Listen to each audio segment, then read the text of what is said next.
مزایدەکردنی مسلمانیەتی و دینداری بەسەر خەڵکداکردن دەبێت بەکردەوە و عەمەل بێ.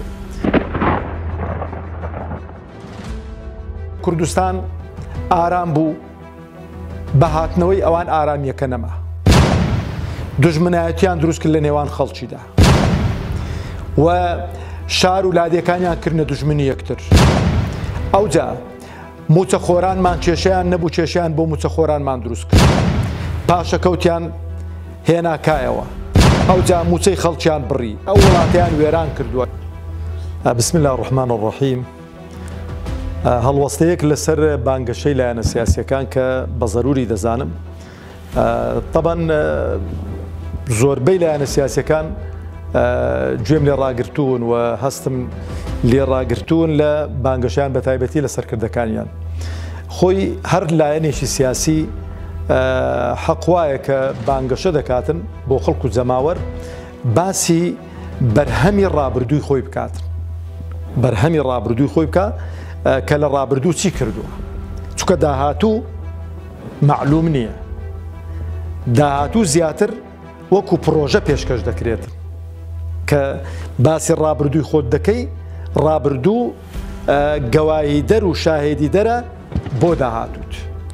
جارێ ئێمە ئیسلامی بە شانازیەوە کە باسی ڕابردووی خۆمان دەکەین، خەڵکیش ئەو شاهێدیەمان بۆ دەدا کە لە ڕووی پەروەردەییەوە، لە ڕووی بڵاوکردنەوەی ئەخلاق و ڕەوشتەوە، لە ڕووی خزمەتگوزاریەوە، لە ڕووی پرۆژە خێرخوازیەکانمانەوە فەرق و جیاوازیمان بە هیچ کەسێک نەکردووە.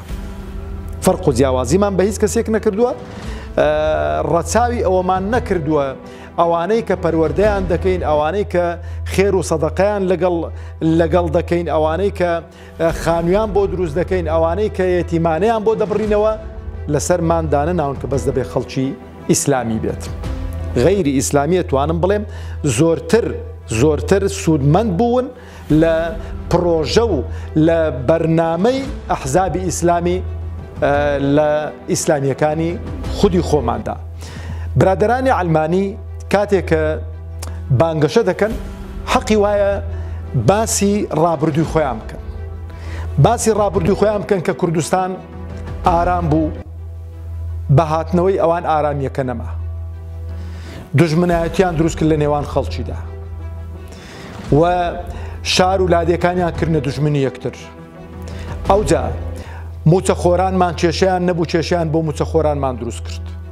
پاشەکەوتیان هێنا کایەوە، ئەوجا موچەی خەڵکیان بڕی، ئەوجا خەڵکیان لەسەر ئەساسی حیزبایەتی هینا تەعینیان کرد. ئەوجا دابەشکردنی پۆست و پلە و ئەوانە لەسەر ئەساسی حیزبایەتی بوو. ئەوجا لە ڕووی کوالێتی داو دەرمانەوە کە ئەو وڵاتیان وێران کردووە، لە ڕووی خزمەت گوزاریەکانەوە کە بەڕاستی ڕووی دەوێتن کە باسی 33 ساڵی ڕابردوو بکە لە حکومڕانی کەچی کردو بۆ ئەو وڵاتە. بەڵام لەوەی کە زۆر سەیرتر دێتە بەرچاو ئەوەیە کە لەسەر ئەوەی کە باسی ڕابردووی خۆیان ناکەن، مزایدەی مسلمانەتی و دینداریش بەسەر خەڵکیدا دەکەن کە بەڕاستی شوێنی خۆی نییە، چکە مزایدەکردنی مسلمانەتی و دینداری بەسەر خەڵکداکردن دەبێت بەکردەوە و عەمەل بێ.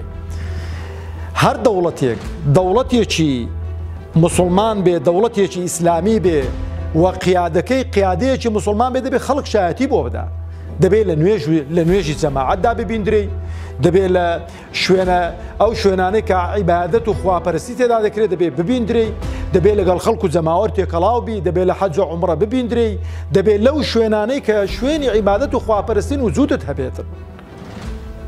ئەوە بەعام باسی قیاداتی ئەحزابی عەلمانی دەکەم. ڕوو لە شار و لادیەکانی هەرێمی کوردستان دەکەم. ئەرێ خەڵکینە شایدی بۆ کامە قیادەی عەلمانی دەدەن کە جیرانتانە کە لە گەڕەکەکەی ئێوەیە یان لە نزیکی ئێوەیە، لە مزگەوتەکان، لە نوێژەکان، لە نوێژی بەیانی، لە نوێژی نیوەڕۆ، نوێژی عەسر، مەغریب، عیشا، شان بەشانی ئێوە دێتە جەماعەت و نوێژتان لەگەڵ دەکاتن. چەند کەس شک دەبن. پێم خۆشە هەر کەسێک کە شک دەبن ناوەکەم بۆ بنووسن بۆم بنێرن، بۆی خەڵاتێکی بۆ بنێرم کە پێمان خۆشەوا بێ.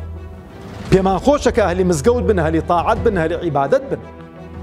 ئەوجا لە ڕووی ئەخلاق و ڕەوشتەوە شارەکانی هەرێمی کوردستان شانازیان بە ئەخلاق و ڕەوشتەوە دەکرد. لە سایەی حکومڕانی 33 ساڵی ئێوە شارەکانمان بۆتە جێی فاحیشە، بۆتە جێی ڕابواردن، بۆتە جێی نێربازی خوا پەناماندا، بۆتە جێی زیناکردن، بۆتە جێی مەشروب خواردنەوە. ئاوای لێ هاتووە. باسی دادگاکان هەناکەم کە بە چ شێوازێک دژایەتی ینی شریعەتی خوای تێدا دەکرێتن، پێچەوانەی شریعەتی خوا حکمی تێدا دەدرێتن. ئەوە هەمووی لە سایی دەسەڵاتی ئێوەیە.